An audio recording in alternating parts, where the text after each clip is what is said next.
Welcome to Zen and the Craftsman Drummer. My name is Jeff Gilliam, and this is the first in a series of videos that I think will fill a void in the drumming videos on YouTube. You see, there's lots of videos out there about playing grooves or hot licks or selling products. These videos will be about musical and mental concepts, not hot licks. Fine-tuning the physical aspects of drumming, not just show and tell, and never about just selling products. To explain more about these videos, let me break the title down into two key words: Zen and Craftsman. I'm not going to teach Zen, but will show you some useful concepts that I borrowed from Eastern martial arts. Years ago, while already performing professionally, I studied the Japanese martial art by the name of Aikido and realized that what I was learning in those studies was helping me become a better musician, mentally, physically, and spiritually. I will share several key exercises from Aikido that I think will make a big difference in your playing. What is a craftsman drummer? I think all musicians go through stages in their development, starting with beginner, then progressing through various stages to end up at either the craftsman or artist level. The difference between these two is subtle and open to opinion, but a craftsman has mastered the craft of playing their instrument, while an artist has transcended the craft by finding their unique style, their voice that comes through their instrument.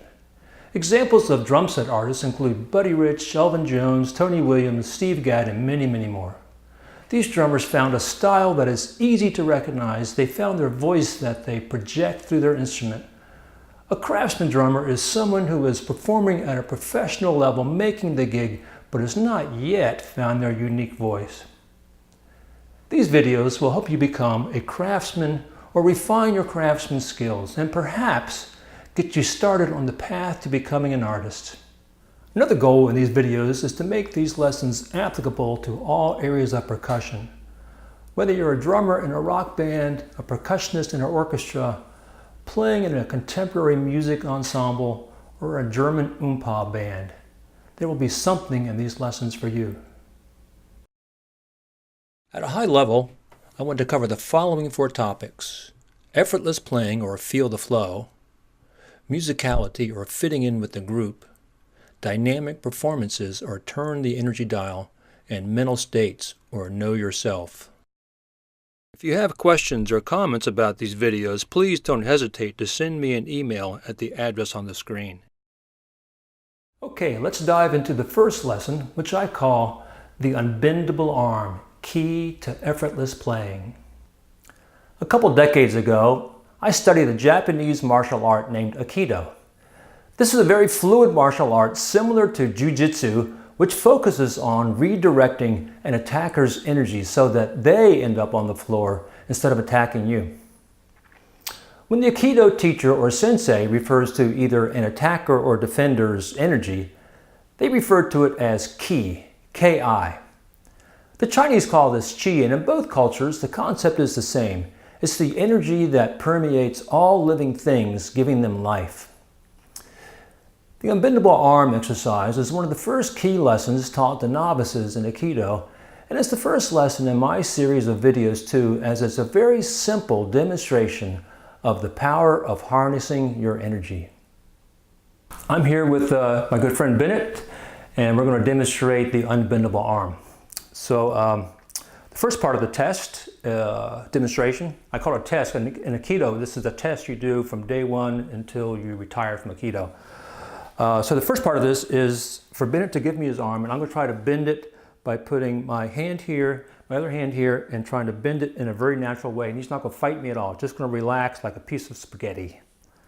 Very easy to bend.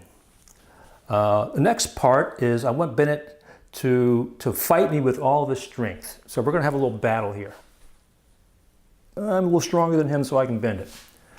So the third part of this is the unbendable arm aspect, where I want Bennett to, first of all, relax his arm, take it out, and then pick a spot across the room here and imagine water flowing down his arm, out his fingertips, all his fingertips to that point. You ready? Pretty good, very strong. I'm not sure I could bend that. Another way to teach this is the ball of energy. So relax, take a ball of energy, collect it, shrink it down, and then throw it across the room and keep your fingers pointing to where it lands across the room here on the wall. Throw it. Got it? Relax. Oh, very strong. Very good. Ugh. I really would have a hard time bending that arm, and I'm stronger than you are. Ugh. So what's going on here? So it's pretty obvious, limp arm. There's just very easy. But the key aspect is when he fights me with all of this energy, I can bend his arm. It's very simple because he's bringing in his biceps, his triceps, all these muscles are all tense. So he's kind of helping me in a way bend his own arm. But when he focuses his energy across the way and relaxes, it really is. I'm not sure you trust me, but this is really hard to bend. I'm pushing pretty hard. I have to have a hard time bending that arm because it's relaxed, it's focused intent.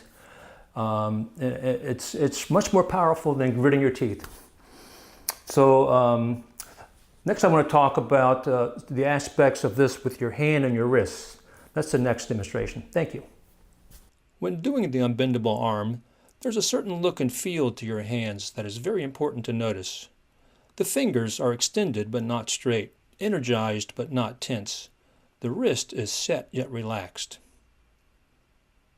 With too much energy, the fingers get straight and the wrist locks up. With too little energy, the wrist collapses and the fingers curl up.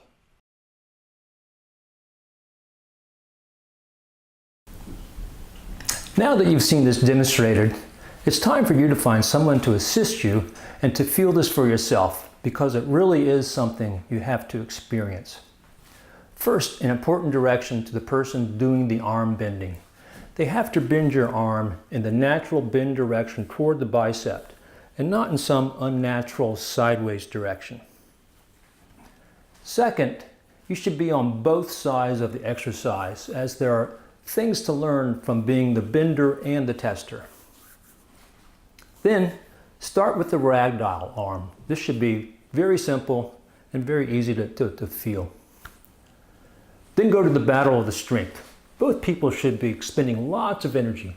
Think of the classic arm wrestling as an example of this. Then try the unbendable arm. First, shake out all the tension in your arm. Then try to visualize water flowing down your arm, out your fingers toward an object across the room. Stay relaxed, play with it. Then try the ball of energy. Some folks have better luck with that. In this exercise, I demonstrated the unbendable arm. Try to get the feel for the state of your arm that I call focused intent. If you don't get it at first, walk away and try again later. If you've never done anything like this before, it may seem a little strange, but I want to encourage you to stick with it because eventually it will click.